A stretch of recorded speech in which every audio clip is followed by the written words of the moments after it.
কিয়ামতের পূর্বে শেষ রমজান কেমন হবে? সেই রমজানের মধ্যে আকাশ থেকে একটা বিকট শব্দ শোনা যাবে। সেটা কিসের শব্দ হবে?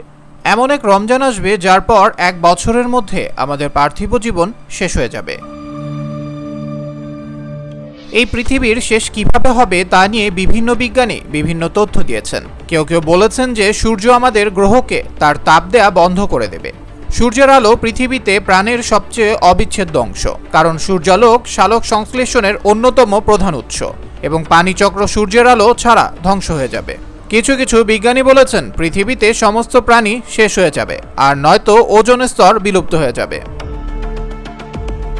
আমাদের পৃথিবীর সাথে সূর্য অথবা মহাশূন্য বিচরণকারী অন্য যে কোনো গ্রহের সংঘর্ষ ঘটবে।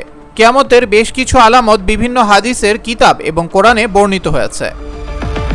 কিয়ামতের কিছু লক্ষণ ইতোপূর্বেই সত্য প্রমাণিত হয়েছে।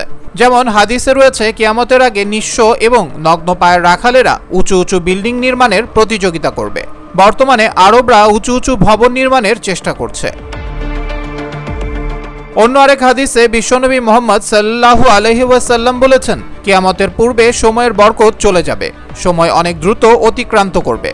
এখন আপনি অনুভব করতে পারেন যে আমাদের চারপাশের সবাই অভিযোগ করছে যে সময় কিভাবে দ্রুত চলে যায়। মনে হচ্ছে একটা বছর পার হচ্ছে এক মাসের মতো, একটা মাস এক সপ্তাহের মধ্যে চলে যায়, এক সপ্তাহ যায় এক দিনের মতো, এবং একটি দিন এক মিনিটের মতো দ্রুত কেটে যায়। এগুলোর মতোই কিয়ামতের পূর্বে শেষ রমজানের মাঝেও এক নিদর্শন রয়েছে।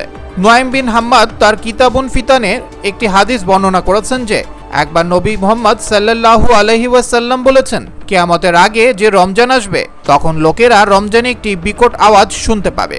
এই আওয়াজ এতটাই রহস্যময় ও ভয়ঙ্কর হবে যে মানুষ ও অন্যান্য প্রাণীরা ভয় পেয়ে যাবে এবং সবাই সেই আওয়াজের উৎস খোঁজার চেষ্টা করবে,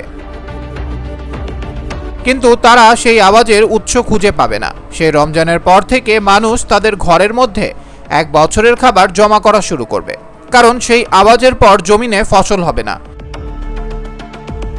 এবং মানুষ অনাহারে থাকবে। ব্যাপক দুর্ভিক্ষ দেখা দেবে। মুসলমান হিসেবে আমরা কিয়ামতের দিবসে বিশ্বাস করি এবং কিয়ামতের দিন সম্পর্কে আমাদের মনে কোনো সন্দেহ নেই। তাই আমাদের উচিত সেই দিনের জন্য নিজেদের প্রস্তুত রাখা, সেই দিনের জন্য বেশি বেশি নেকামল করা এবং আমাদের প্রতিদিন আরো ভালো মুসলমান হওয়ার চেষ্টা করা। পবিত্র কোরআনে বলা হয়েছে কিয়ামতের সময় খুবই আসন্ন। বলা হয়েছে তিনি ছাড়া আর কোনো মাবুদ নেই, তিনি অবশ্যই কিয়ামতের দিন তোমাদের সবাইকে একত্রিত করবেন, এই ব্যাপারে কোনো সন্দেহ নেই। আর আল্লাহর কাছে অধিক সত্যবাদী আর কে? আল্লাহ আমাদের ক্ষমা করুন এবং বিচার দিনে আমাদের লজ্জাজনক কাজগুলো গোপন রাখুন। আবরার আহমেদ মাহি, বিশ্ব বাংলা 24 নিউজ ডেস্ক।